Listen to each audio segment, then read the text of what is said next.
Welcome everyone, this is the 32nd episode of my Dragon Age Origins Hardcore 100% playthrough. As I promised, we will start this episode by hunting down the High Dragon, and after that we also take care of Flemeth. My main goal is to get the loot from the High Dragon, but since I'm already killing one dragon, I might as well kill two. So let's not waste any time and get to the mountaintop. Yes. Indeed. Indeed.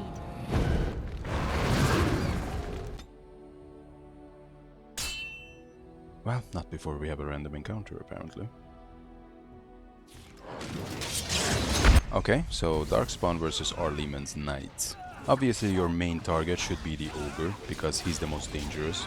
The Knights are pretty durable, so if you take down the Ogre, they will most likely survive.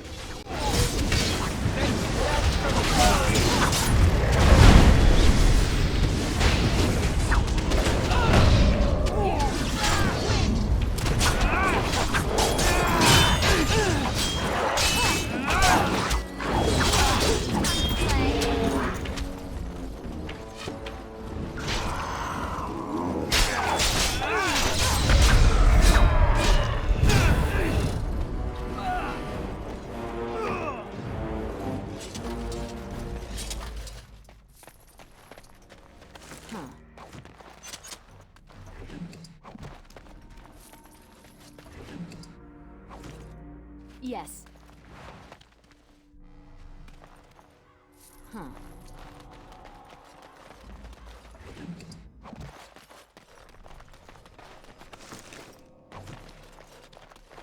And I'm off.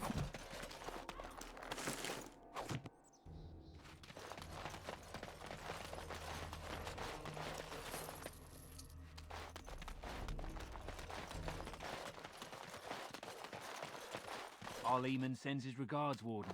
We're trying to keep the roads clear and safe. Wasn't even talking to you. It seems like Leliana leveled up, so let's put 3 points on her dexterity. Pick up Master Poison Making and the Distraction skill. We need Distraction in order to unlock Song of Courage later on, which will be pretty useful for us because it will give bonus damage, attack, and critical chance. As for the High Dragon, I have a pretty good plan against her.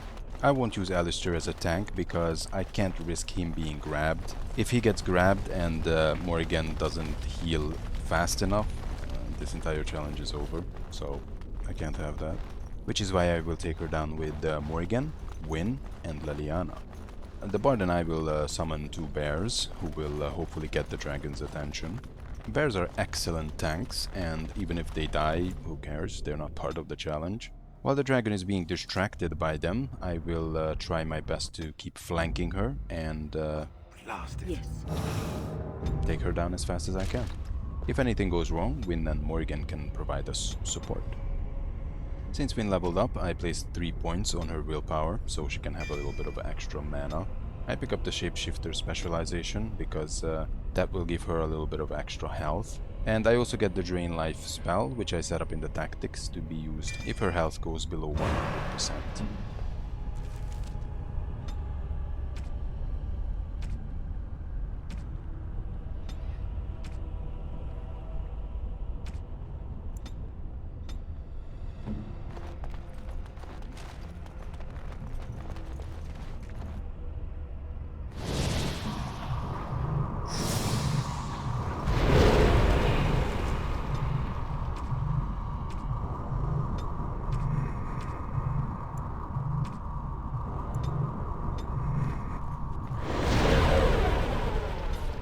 Like always, the bears will use Slam, because that's the only ability they have other than Rage.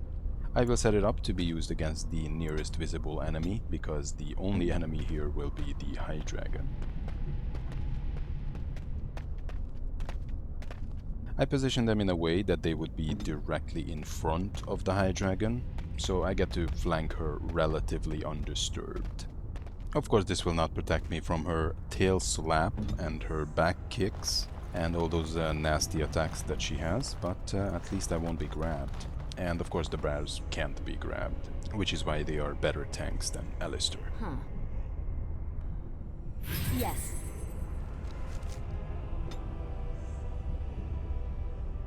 Okay, Lizzie, do your worst.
feisty little lizard. This was pretty easy considering. I had to turn off momentum because I didn't realize that Wynne activated haste and they don't stack. If both of them are active, they will slow you down. Now look at that sweet loot. A bunch of unique weapons, massive armor, and we also got the dragon scale, which means that we can bring it to Wade and he will craft the bone blade for us. But first let's talk to Morrigan, because I'm sure she has something to tell me now that I gave her the black book.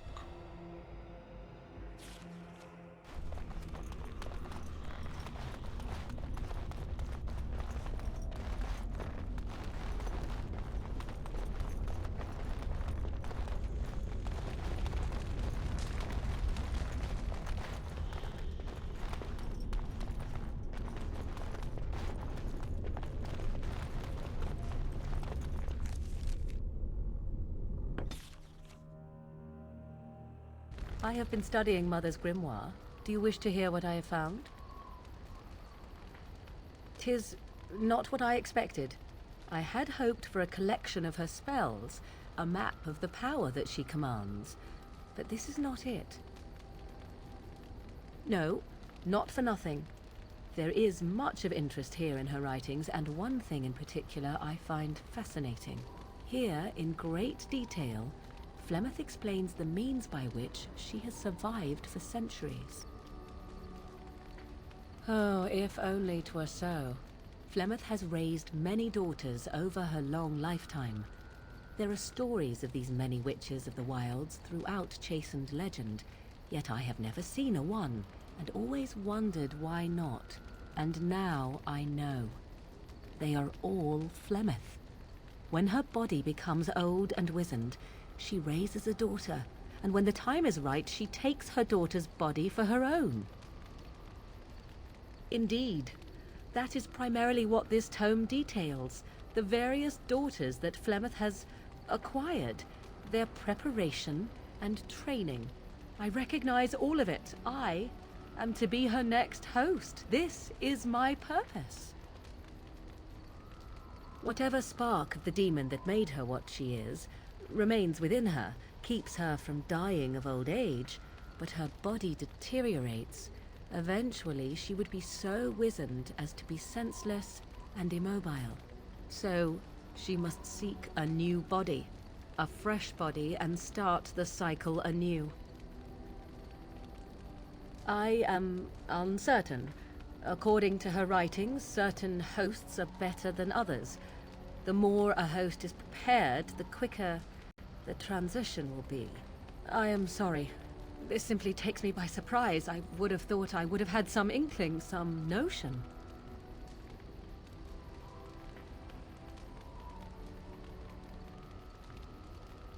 Flemeth is capable of many things. I was a fool not to suspect her capable of using me for her own self-preservation. There is only one possible response to this. Flemeth needs to die. I will not sit about like an empty sack waiting to be filled. Flemeth must be slain, and I need your help to do it. It may seem so. If you think of Flemeth as a mother, think of her instead as an ancient abomination that intends to use her own flesh and blood to extend her life beyond all natural limits. She did not wish anyone to get a hold of this information, least of all me. Now I have. If I do not act on what I know, then more the fool am I. Because if she is slain while I am near, I am not certain that she will not simply be able to take possession of me right there. So obviously I cannot be the one to do it. Then what needs to be done is for you to go back to Flemeth's hut in the Kakari Wilds without me. Confront her and slay her quickly. I doubt she will truly be dead even then, but it will take her years to find a new host and recover her power, if that is even possible. The thing I must have is her true grimoire. With it, I can defend against her power in the future. Everything else in her hut is yours. I am grateful. The sooner this can be done, the sooner it will set my mind at ease. Okay, so now we're gonna take down Flemeth.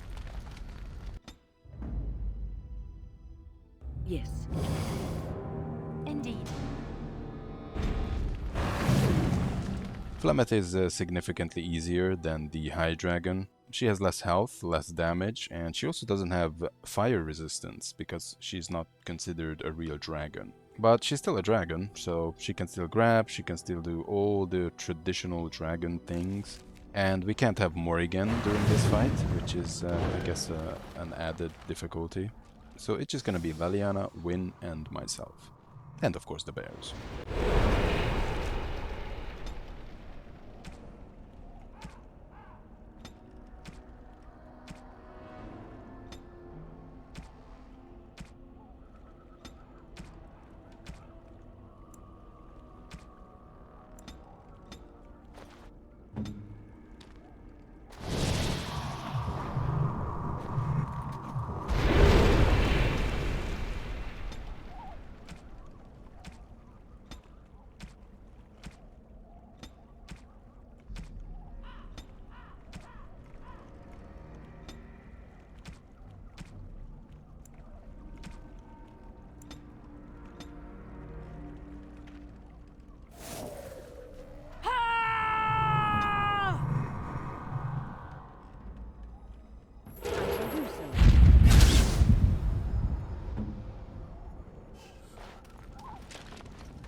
All right.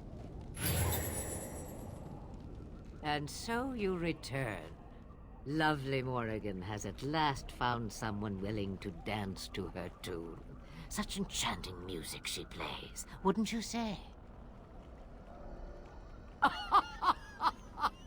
Which one, I wonder? What has Morrigan told you? What little plan has she hatched this time? That she does. The question is, do you? Ah, but it is an old, old story. One that Flemeth has heard before, and even told. Let us skip right to the ending, shall we? Do you slay the old wretch as Morrigan bids, or does the tale take a different turn? The truth, she says, as if it were nothing. No, no. Far better the lie. Far better the comfort of blankets and shadows and a mother's love. Morrigan wishes my grimoire? Take it as a trophy. Tell her I am slain. Shame. What will it be, then? It is a dance poor Flemeth knows well. Let us see if she remembers the steps. Come. She will earn what she takes. I'd have it no other way.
There we go. Like I said, she was a little bit easier than the High Dragon because she has 3,555 health and 28 armor, whereas the High Dragon had 3,765 health and 33 armor.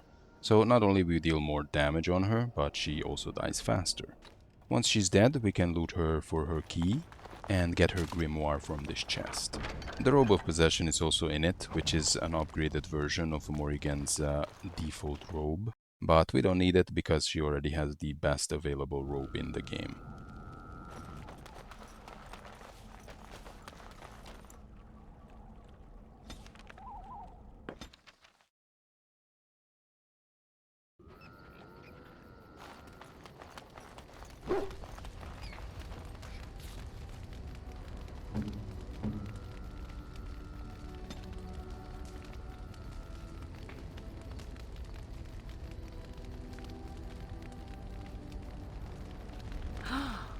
Mother's real grimoire, is it? I am glad you were able to find it after all. My thanks for retrieving it. I shall begin studying it immediately and unlock the power that it holds. Okay, let's talk to her. I'm pretty sure I maxed out her approval by now.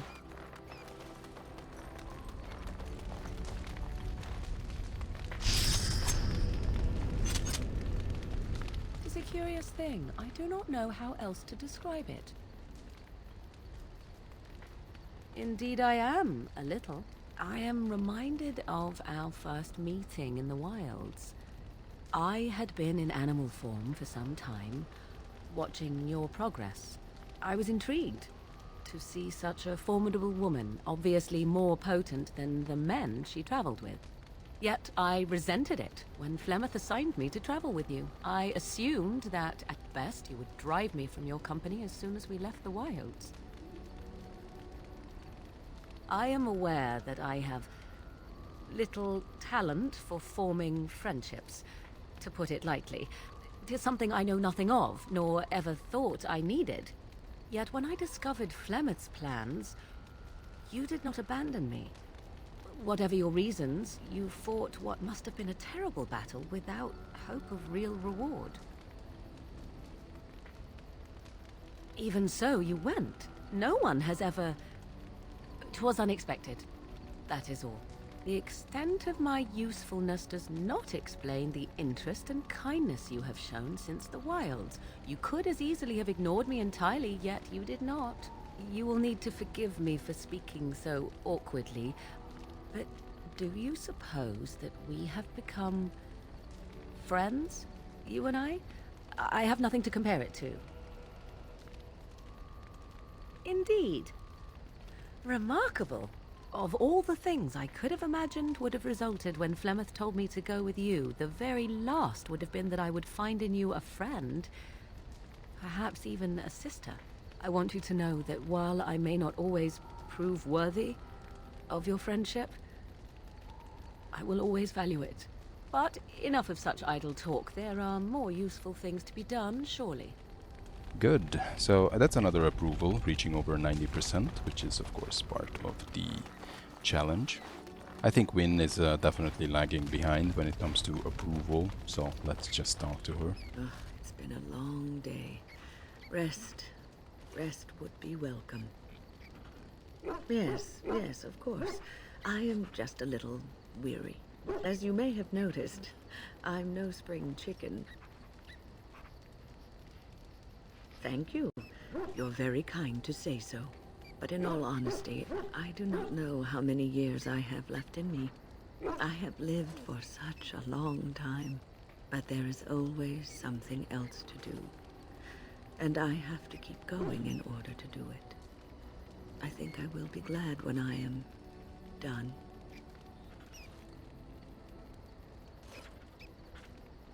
Oh, no.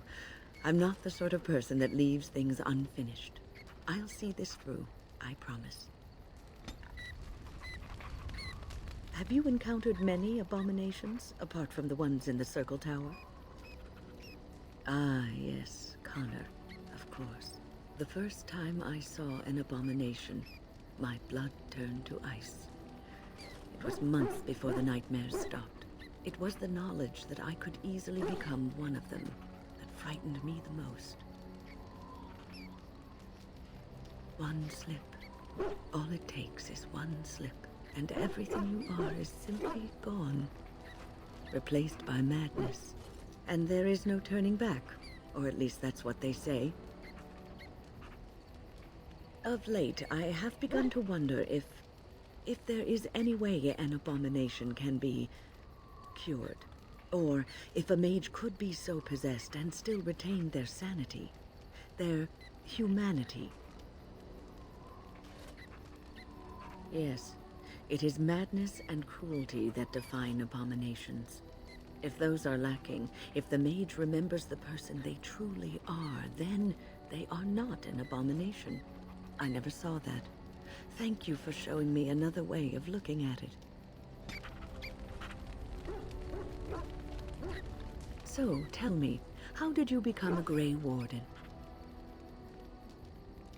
Ah, are keeping this tale to yourself, I see. Fair enough. Forgive me for prying. I am interested to hear. Then you became a Grey Warden out of necessity. But Duncan must also have seen something special in you. The Order does not take in recruits just to save their life. You must be proud to be able to represent your tribe and the Dalish as a Grey Warden.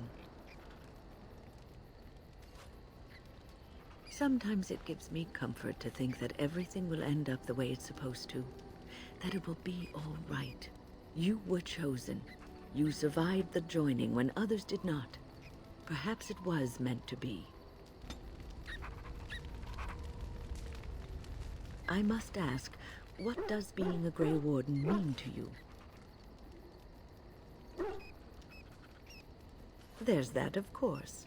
But there's more to being a Grey Warden than killing Darkspawn and saving the world from the Blight. Ultimately, being a Grey Warden is about serving others. About serving all people, whether elves or dwarves or men.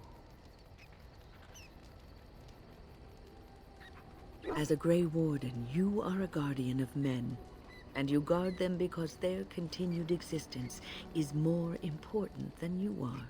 Thus it is you who serves, not they. A good king, a true king who cares for his land, uses his power to rule firmly but fairly. He serves his people first and foremost. The king who does not do this, who believes that he is entitled to his power, who abuses it and uses it for his own means, is a tyrant. And the country suffers for it. If you live apart from others, and your actions affect only you, then you may do as you wish. But if you have power, influence, and strength, your every action will be as a drop of water in a clear, still pond. The drop causes ripples, and ripples spread. Think of how far they will go, how wide they will become, how will they affect the pond. But I've lectured enough for today. I should stop before I wear out my welcome. You're quite taken with each other, aren't you? I've seen the way she looks at you, the familiarity with which you speak, how she always finds a way to place herself next to you. I've noticed your blossoming relationship, and I wanted to ask you where you thought it was going. Leliana is a remarkable girl, sincere and guileless, and she has opened her heart to you. I would not like to see her hurt. Not intentionally, no. But there is great potential for tragedy here, for one or both of you. You are a Grey Warden. You have responsibilities which supersede your personal desires. Love is ultimately selfish. It demands that one be devoted to a single person who may fully occupy one's mind and heart to the exclusion of all else. A Grey Warden cannot afford to be selfish. You may be forced to make a choice between saving your love and saving everyone else. And then what would you do? Nothing is certain. Not in these times. You cannot take anything for granted. I want you to be aware of this. If you insist, I have given my advice. Do with it what you will. What's on your mind? I have watched you for a time, and perhaps I was wrong. There seems to be something special between the two of you. I think she feels she's truly found her place with you. That after all her wanderings, she's finally home. I think I was too harsh in my judgment before, and I am sorry. What you have may not last forever. Death and duty may part you, but love's worthiness is not diminished because of that. I should have seen this before. Instead, you learn to cherish every precious moment that you spend together, knowing that it may be the last. And for those of us watching, well, It brings warmth to these old bones to know that something so beautiful can be found in the midst of chaos and strife. What's on your mind? Oh, yes, and thank you for asking. I'm feeling much better today. Well, thank you for your kindness, my dear. It certainly warms these rickety old bones. Okay, so now we just have to travel on the map with her to unlock her quest. But first we will finish the last trial of the crows. Yes. Indeed. Indeed. I want to have access to Caesar's special stock because he has pretty good poisons and other things. But for that we have to complete the last trial.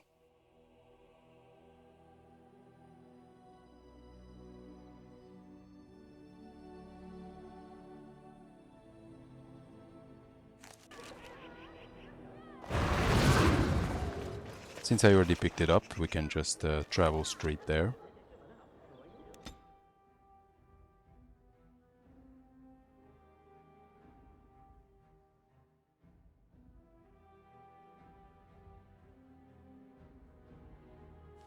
This trial is actually the hardest. Tons of enemies, lots of elites, and they're pretty powerful.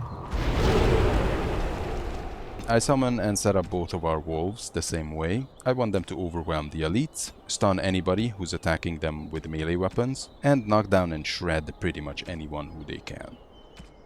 During this fight we have 3 allies, 3 crows. All 3 of them are elites, but they still die pretty fast because the DPS dump they receive is enormous. So I won't even try to keep them alive.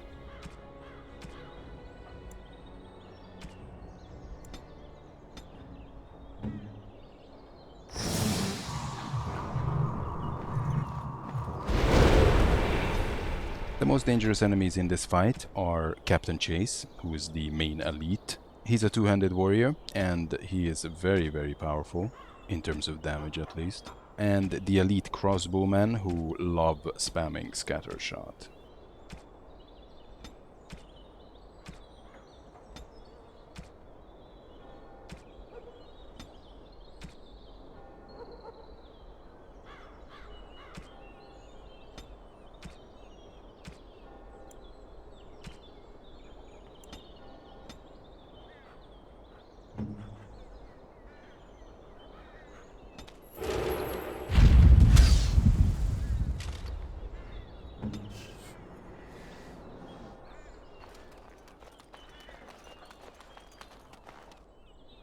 Where's the boy? You get nothing until I see the boy. Not a chance.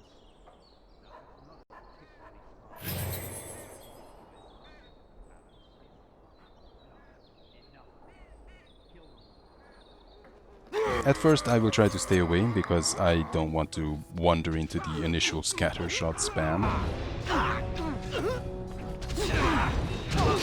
Oops, well, even though I'm far, the range of that scattershot still got me.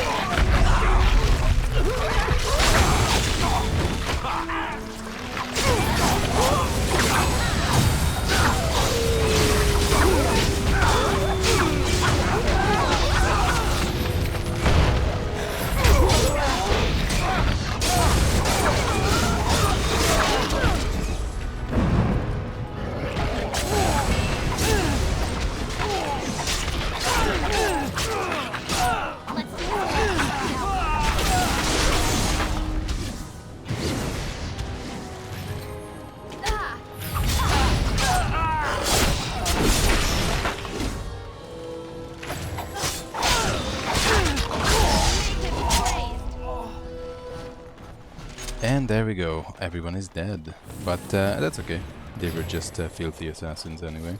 So let's loot quickly and get back to Ignacio.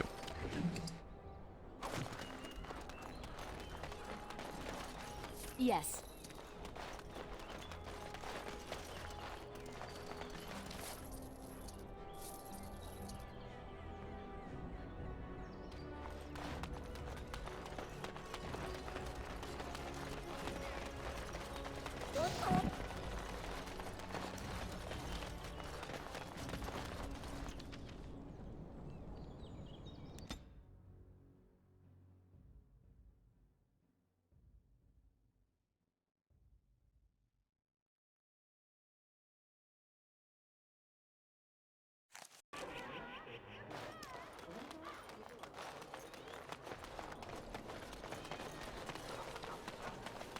Now, you know what? Before we go back to Ignacio, let's visit Wade so he can create the Dragonbone plate from our dragon scale.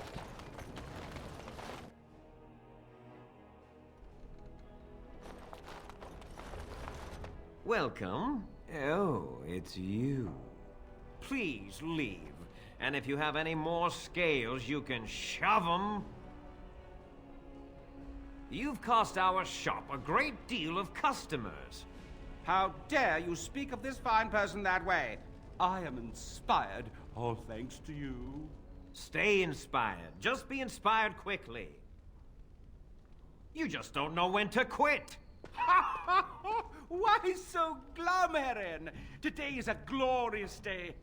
Today, I make dragon scale armor. I feel just giddy.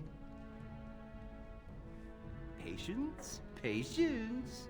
Now, I've dreamed of what I would do every night. It's in my head in perfect clarity. It will be the work of hours. What? You're serious? Absolutely. The only question is what type of armor. Dragon scale is marvelous, flexible and tough. I could make a lighter set of dragon skin armor, heavy dragon scale armor, or dragon bone plate. What interests you? Excellent, excellent. Now don't move. There you go. My life's work, that is. You did it so fast. Of course, Heron. Have some faith. I am a master armorer, you know. Miracles never cease.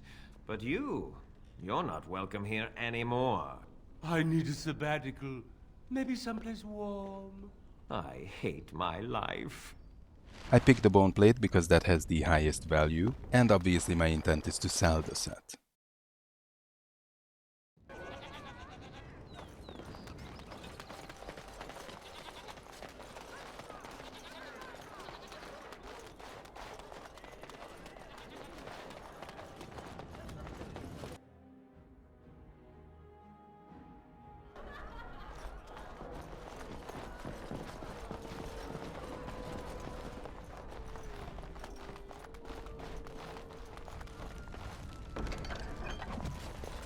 I heard there was quite a scuffle in the alleyways.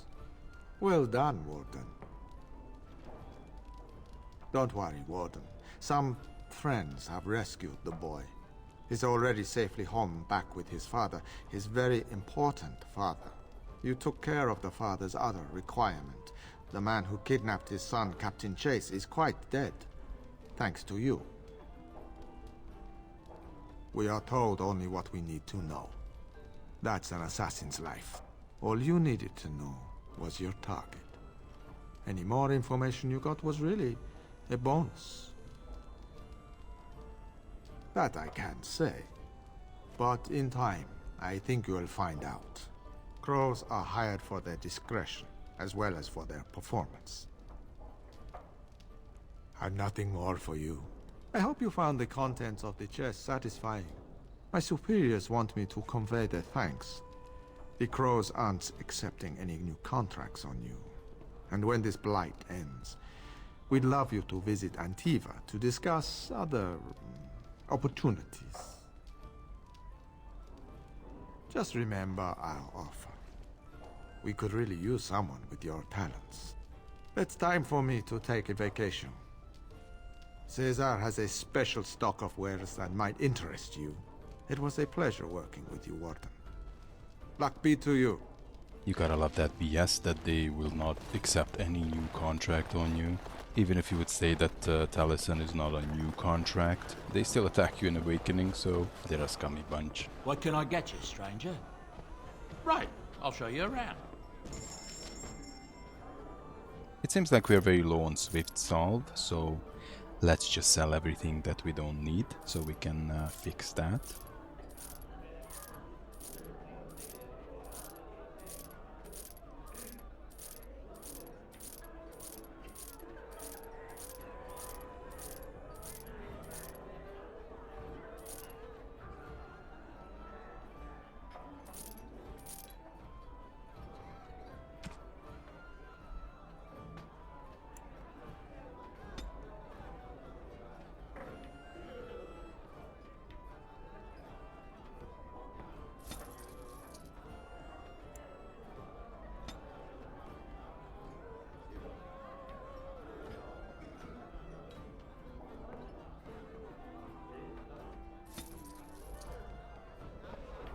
Okay, now let's get to Caesar and buy those extra poison recipes. The two that I wish to buy are the concentrated demonic poison and the quiet death.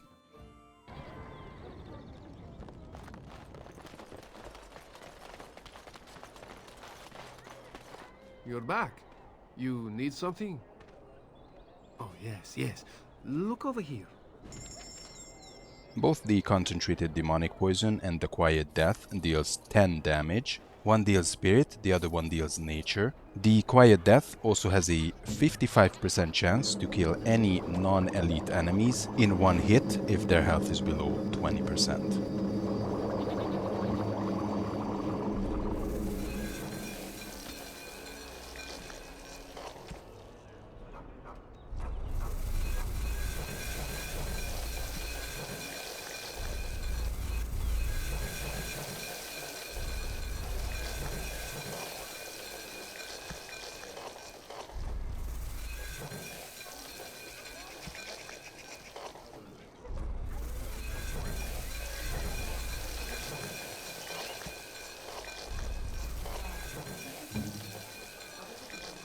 Okay, so now that that's done, let's unlock Wynne's personal quest.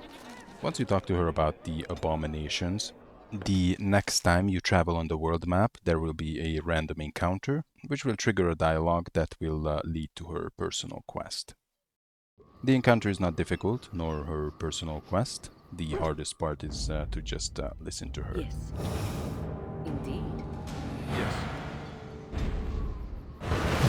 The best is to start traveling towards the Brazilian forest, because that's where her quest will lead. So once we unlock it, we can quickly finish it.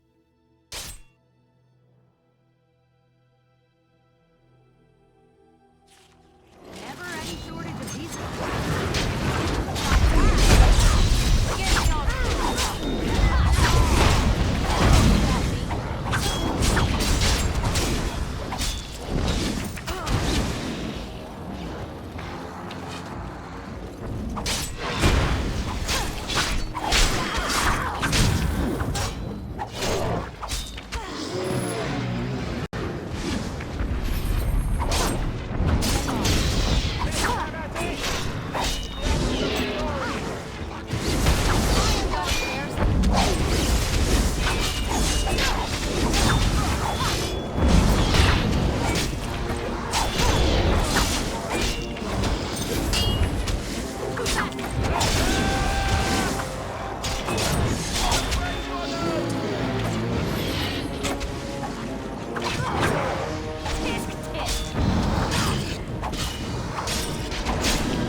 Like I said, it's pretty easy. Unfortunately, I didn't bring Leliana, because there are a few traps here which you could...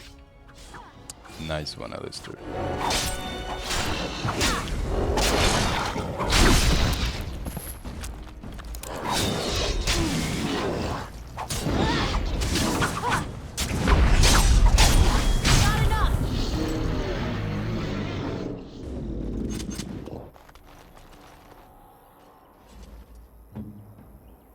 On it.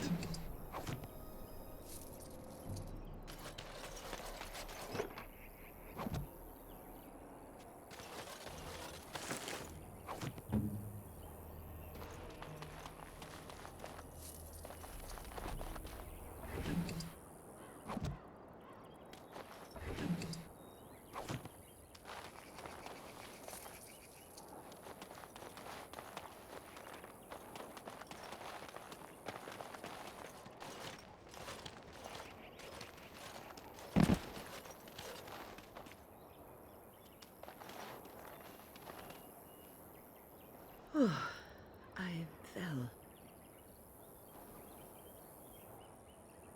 For a moment there, I thought I thought it was all over. I will explain everything when we are back at camp. Now is not the time.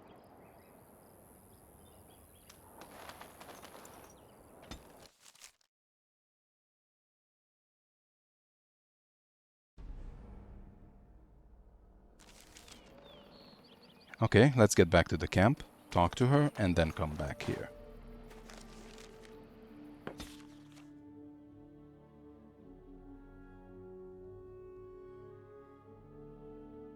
I think I owe you an explanation for what happened earlier.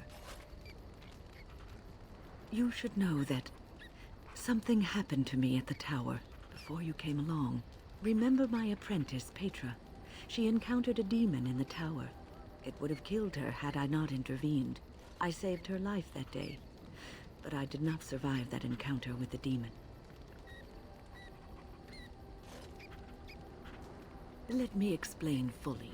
I engaged a very powerful demon to rescue Petra. It sapped me of all my energy and will and left me drained. It took everything I had to defeat it. And when I was done, I no longer had the strength to keep my heart beating. I remember my life ebbing away. Everything receded from me. Sound, light. I remember being enveloped in complete, impenetrable darkness. And then I sensed a presence enfolding me and cradling me, whispering quietly to me. The sensation is impossible to describe. I was being held back, firmly but gently, as a mother would a child, eager to slip from her grasp.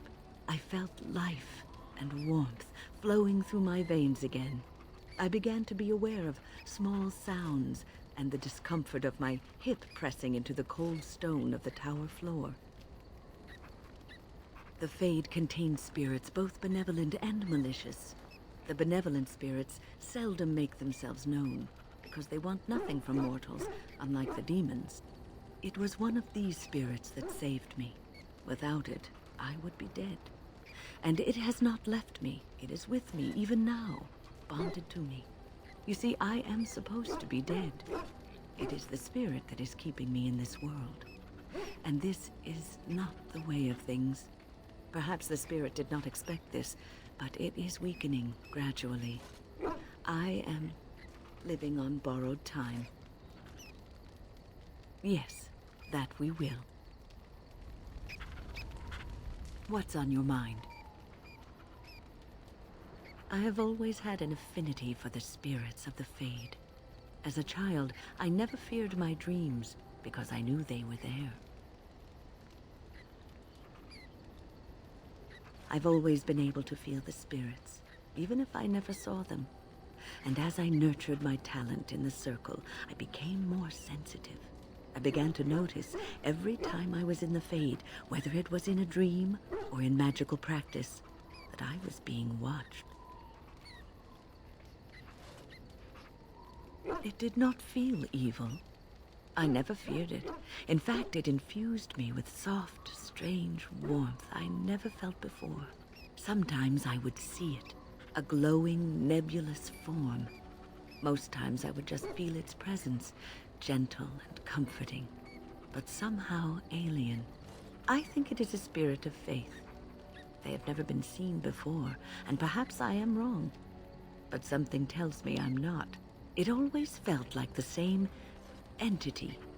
This one spirit was curious about me, and was guarding me, for want of a better word.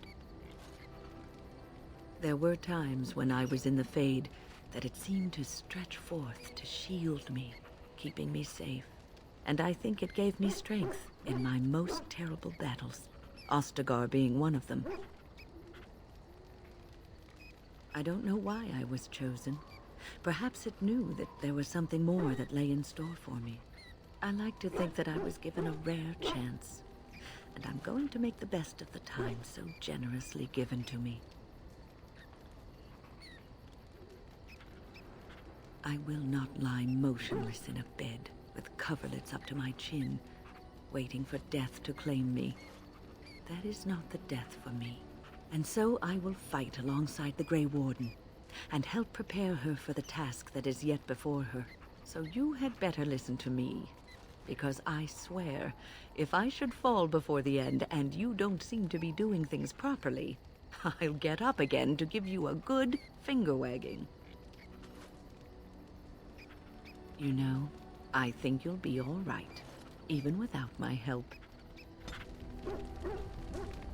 What's on your mind? Cure me? What, am I sick now? Even you know that you cannot cure the dead. And I'm not the only one dying. You are too. I'm just more efficient about it. Ah, child. Your concern is heartwarming. But death comes to everyone, and it is not something to fear. People fear not death, but having life taken from them. Many waste the life given to them, occupying themselves with things that do not matter. When the end comes, they say they did not have time enough to spend with loved ones, to fulfill dreams, to go on adventures they only talked about. But why should you fear death if you are happy with the life you have led? If you can look back on everything and say, yes, I am content. It is enough. I think I've led a good life, a full life, and I, for one, am not afraid of death, whatever it may bring. They say that when you die, your spirit travels through the fade and returns to the Maker. And after that, we'll see, won't we?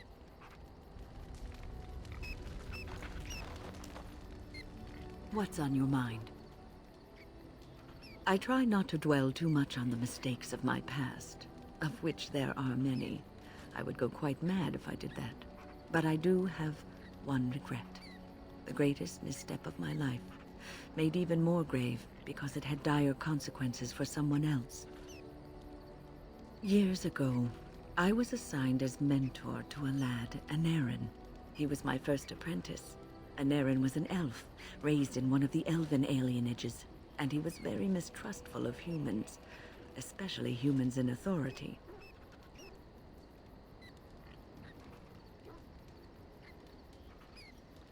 What Denerim needed was time. Time to get used to his new home, time to emerge from his shell, so we could build a rapport. I gave him no such time. I was young and arrogant. He is a mage, I thought. He needs to grow up and act like one. I expected too much from him too quickly. I gave no consideration to his origin or his feelings, and he retreated further from me. All I could think of was how stubborn he was, how he was throwing away all his talent and his potential just to be difficult.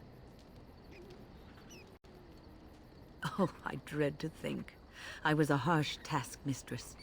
He might have thought I was a demon in disguise. You cannot plant crops in the cold, wintry ground. You cannot teach a student who is closed off and unresponsive. Patience is what is needed, and I learned that too late to help him. Denerim ran away from the circle one night. I had berated him over some trivial, ridiculous matter that I no longer remember. I drove him away because of something utterly unimportant. He was a child, 14 at the time of his leaving. They had his phylactery, and they hunted him down. They called him Maleficar, a mage who practices forbidden magic, deserving of death. He was a child, misunderstood and lost. I begged the Templars to tell me if he suffered, if they gave him a quick death. I got no answers from them. I was his mentor, and they wouldn't even tell me what became of him. I should have known better. I had the best mentors. They were kind, compassionate. Why didn't I learn from them? I failed Denerim. All I had to do was listen to him. He would try to talk to me, and I would tell him to concentrate on his spells. He talked about the alienage sometimes, and the Dalish. He always talked about looking for the Dalish elves. The Templars are well trained and thorough. That he still lives, it would be a vain hope. The apprentices that came after Denerim benefited greatly from the lessons I learned from him. In a sense, he was my teacher, and I his student. And there it is. My story, my one greatest regret. Okay. So let's finish her quest quickly. Yes.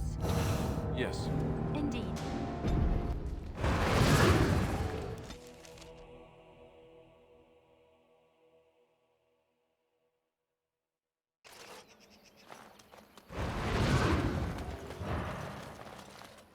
remind me of Lady Cecily. Who? She was an Orlesian lady. My mother served her until she died, and Lady Cecily let me stay instead of turning me out on the street. You are like her in some ways. You have the same poise, the same air of nobility. Oh, child, I am hardly noble. I learned that nobility isn't just something you are born with. I have met nobles who are very petty and mean, complete degenerates. Then, there are people with a certain dignity and grace. It draws you to them, no matter who you are or who they are. I think the lowest peasant can have the most noble spirit, and it will always shine through. It is this nobility of spirit that you share with Cecily. Why, thank you, Leliana. It is very kind of you to say that. And there we go again. Leliana's keep feeding that fire. Anyway, interesting formations in the background. I am not really comfortable with them, so let's just quickly get to an errand and get out of here.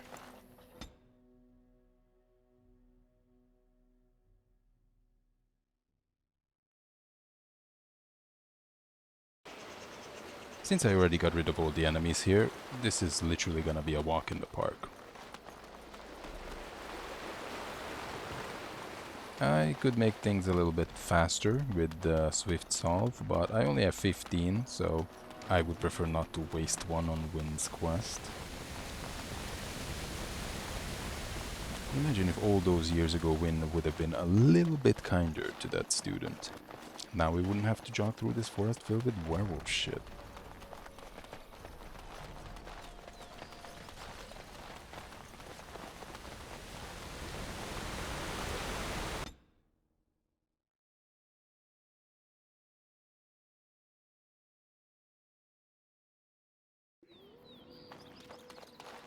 This Denerim guy has to be in the deepest part of the forest. He can't just be in the previous one. He has to be in this one. And even here, he has to be in the farthest part. I mean, how far you chase this guy, Wynne? His next door neighbor's a freaking blood mage.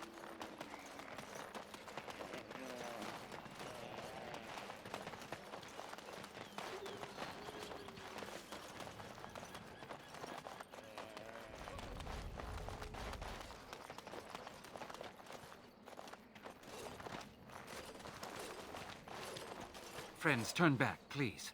These woods are a danger to those who do not know the paths. Denerim? Wait, I remember your face. But younger, more impulsive, stern. Wynne? I thought they had killed you. They very nearly did. The Templars found me while I was searching for the Dalish. They ran me through and left me for dead.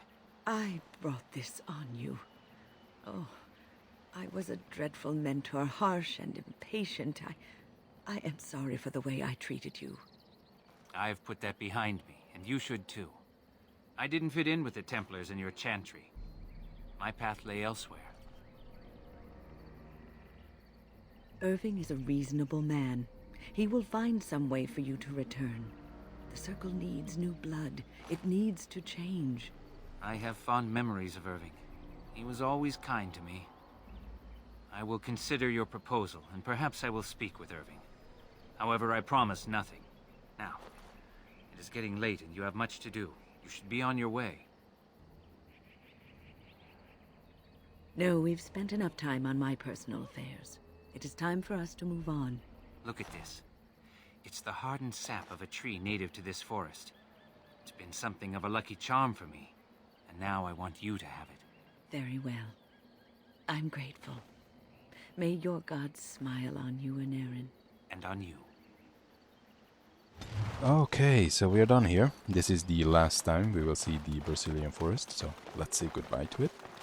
The little token that Denerim gave to Wynne is helpful once she unlocks her special ability. It basically doubles everything that she would get from her Vessel of the Spirit spell, and upon activation, instead of disorienting enemies, it will knock everybody down around Wynne. She doesn't need to wear it, it can just be in the inventory and it will still have the positive effect. Just don't let someone else wear it, because then the positive effect will not register.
Okay, so now that we got the dragons and Wynne out of the way, in the next episode we will continue to follow Branka. So we'll go to the Dead Trenches and go through the hardest part of the Deep Roads. There are lots of very powerful darkspawn there, and of course the dreaded Broodmother. So this is definitely not gonna be a cakewalk, but let's hope we'll get through it just fine. Anyway, I hope you guys enjoyed this video. I'm gonna create a hard save here, and I hope we see each other again in the Dead Trenches.